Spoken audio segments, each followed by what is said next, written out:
Hello everybody and welcome to the channel. It's Paulie Esther here, and today Dead by Daylight gave us a developer update here, and they announced it with this tweet. Boo! It's the last dev update of the year coming your way. Bots in custom matches, visual improvements, cheating update, and more in this developer update here with this link. And when we click the link, it takes us to the official Dead by Daylight forums. Be sure to stick around. I'll go ahead and read the developer update with you. And then my friend Bridget always makes sure to point me in the right direction of some follow-ups that are answered on the forum. So stick around till the end after I'm done reading all this. Okay, so we're going to go over to the developer update here, put out by Mandy on October the 28th. On this page, bots and custom matches, visual improvements, flashlight adjustments, matchmaking improvements, an update on cheating, and temporary bans. So here we go. The final update of the year is here. In this series of posts, we discuss the biggest upcoming changes and provide updates on ongoing processes. This time, we'll cover the various features and improvements coming with next month's 6.4.0 update. So I believe this is probably going to happen the last Tuesday in November, which I think is November 29th. That's just my guess, throwing a dart at the calendar, though. But it should be next month, so... Here we go, bots and custom matches. Kicking things off, we have a much anticipated feature that was first announced during our anniversary broadcast earlier this year. Whether you're looking for a place to practice a new killer before hopping into live games, or you just have an irrational hatred for bots that needs to be satiated, we're happy to announce that bots will now be available in custom games. Starting in 6.4.0, the host of a custom game can click the plus icon to add a random survivor bot to the lobby. Don't like the way that bot looked at you? The host can click their name and remove the bot at their discretion. You can face off against an entire lobby of robot survivors, or fill empty slots when playing with friends, or ignore them entirely and play with a partial lobby of human friends like before. But our future robot overlords will remember this. So here we go. So that's the lobby, and you would just click on add bot or invite friend to your custom matches to go against multiple bots or round out in a full lobby with friends.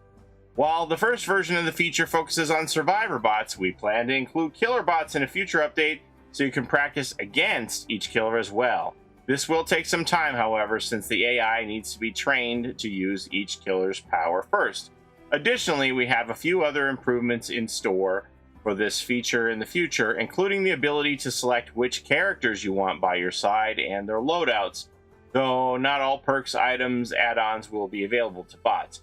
If there's something else that you really want to see, as always, let us know. That's actually pretty cool that you can, at least somewhat influence their loadouts. Visual improvements. Continuing our ongoing efforts to improve the graphics of Dead by Daylight, we have updated the visuals for breakable objects, pallets, and breakable walls. Rather than making you read all about them, we figured we would just show you. Take a look. Well, the workmanship looks a little bit better on these breakable walls, huh? And there's the new palette. Who asked for this, though? Why is this a thing? I don't know. Do they just feel like these stick out like a sore thumb after the Realm Beyond, spruced up maps, or what? Why is this necessary? Oh, I hope there's nothing goes wrong with these palettes and they work as before.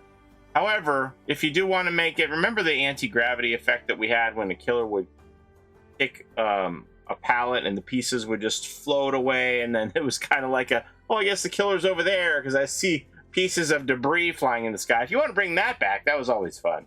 No, don't bring that back. But I hope the pallets work just as fine as before. That's not all the visual improvements we have in store. Check out the new basement. Please excuse the mess. We weren't expecting company. Well, that's a lot of spider webs. That's ominous. All right, stairs down into the basement. Here is the basement itself. A little dark for my liking. The hooks here. And what else? Okay, so is this the stairs down here? And then we have double lockers in the corner here. What's going on? They're changing the locker configuration in the basement. Do you suppose they could actually be testing or going through with that idea of having two entrances to the basement that some people have requested? I don't know if they could do that. Is there enough room for two sets of stairs down into these basements? To leave them the way they are? I don't know. Not sure. Weird that they have the two lockers over here, though. Huh. Interesting. I guess we'll see.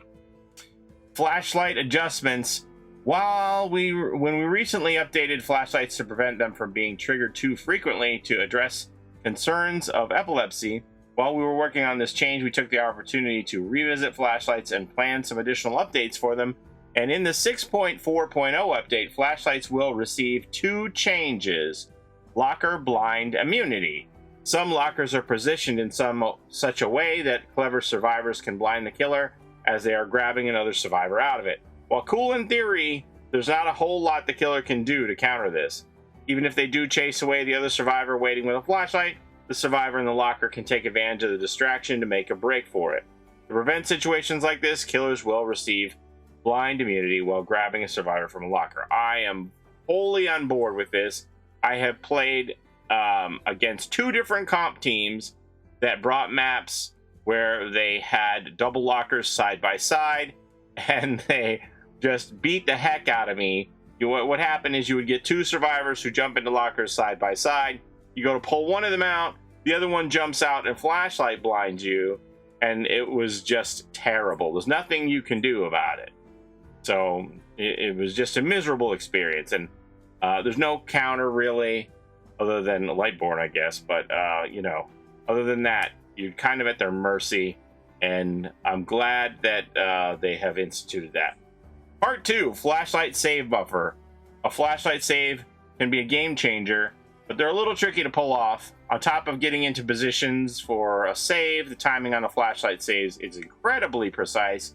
You need to blind the killer right as the pickup animation ends, but before they can turn away. While experienced survivors have mastered this timing, pulling off a save can feel off limits for a new player. To address this, we have added a short 1/4 second buffer to the end of the killer's pickup animation. If they are blinded during this window, they will be stunned and drop the survivor as soon as the animation finishes.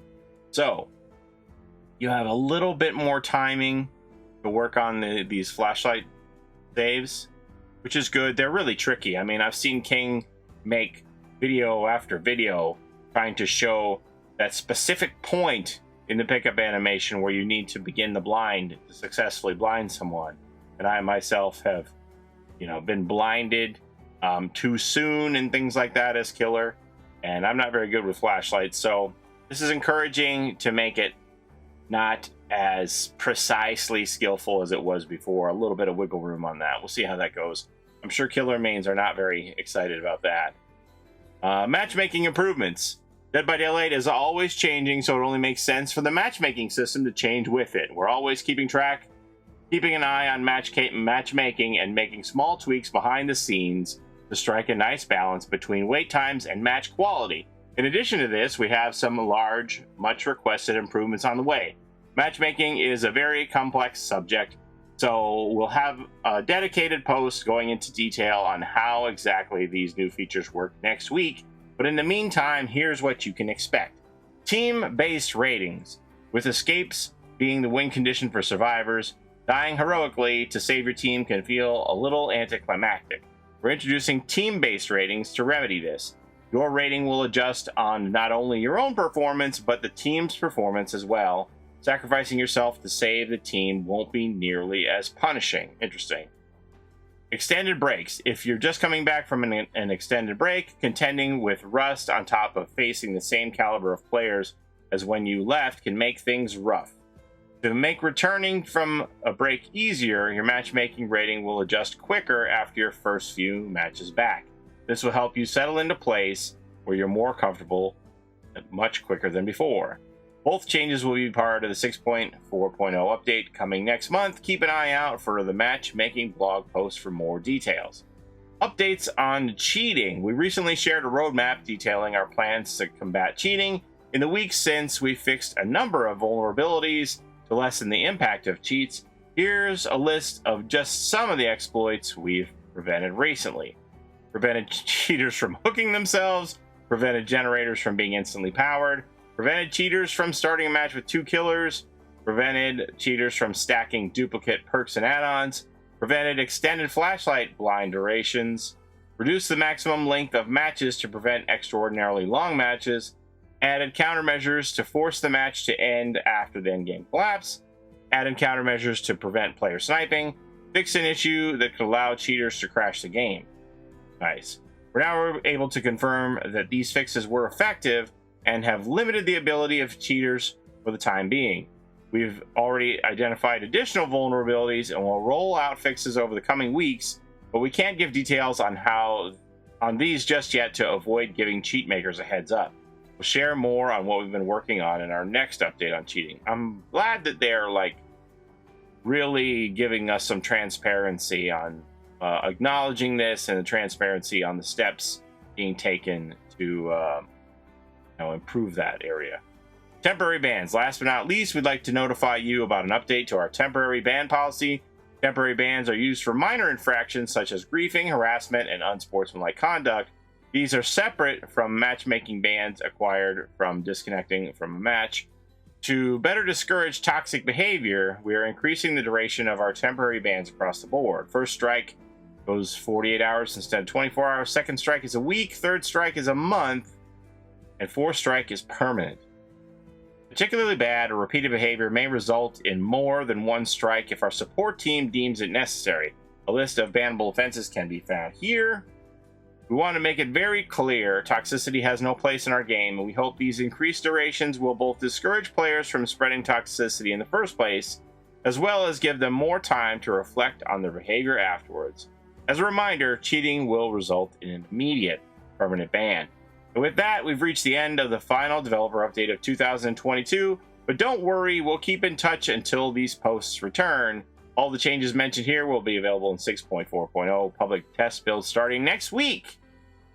If you get a chance to give them a try, please let us know what you think. Until next time, the Dead by Daylight team. Really, next week? What's my calendar say here? So is it going to be Tuesday the 1st? I didn't think it would happen until the 8th. Huh, interesting. Well, we'll keep an eye on that. Okay, so for some of the follow-up questions on the forums, there was this thread about the bots, and people were asking whether or not it would be possible to have players who DC, either survivors or the killer, be replaced by bots.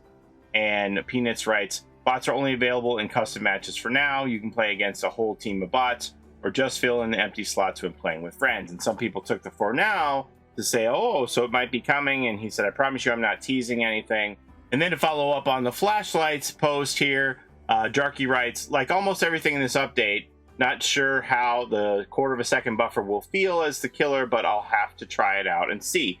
It's easy enough to bait out a flashlight save or face an object, so I'm not overly concerned, more about how responsive it will feel. Changes to anti-cheats are great though, and I enjoy testing things, so the bots are going to be a huge help. Also loving the look of that basement. So Peanuts replies, to give some insight here, the survivor still needs to be at that middle step of the pickup animation before the killer hoists them onto their shoulder when you start the blind for the save to work. It just doesn't have to be the exact right frame anymore. Any earlier and it still won't blind, and any later and the killer can still turn away.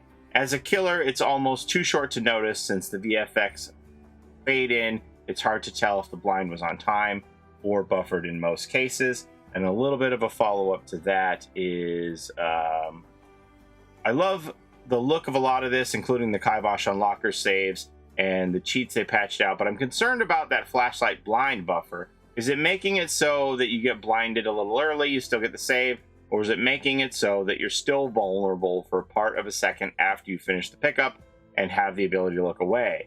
I'd be okay with the former, but not the latter, and the former is still a bit problematic when it comes to survivors who are already good at the blind anyway. It's the former. If you're late, you're late. No blind for you. It doesn't make a huge difference for folks who already have the timing down. They'll nail the saves anyway, but it does make flashlights easier for a new player to learn, and it makes up for the inability to adjust your timing since the cooldown was added. And then to touch on the matchmaking, Cookie Boss writes, so it will be harder to lose MMR. Great. And Peanuts writes, nope, we'll have a blog post next week that goes into full detail, but the ease of gaining and losing MMR will not change with this feature. But until that blog post is out, I would just avoid jumping to conclusions. So that's all I've got for you today. Thank you so very much for watching. As always, I appreciate the time that you spend here with me on my channel. Don't forget to take care of each other in and out of the fog. It's a Gen Rush life for us. It's a Gen Rush life for us. Set a hiding, we do gens. Set a randoms, we got friends. It's a Gen Rush life.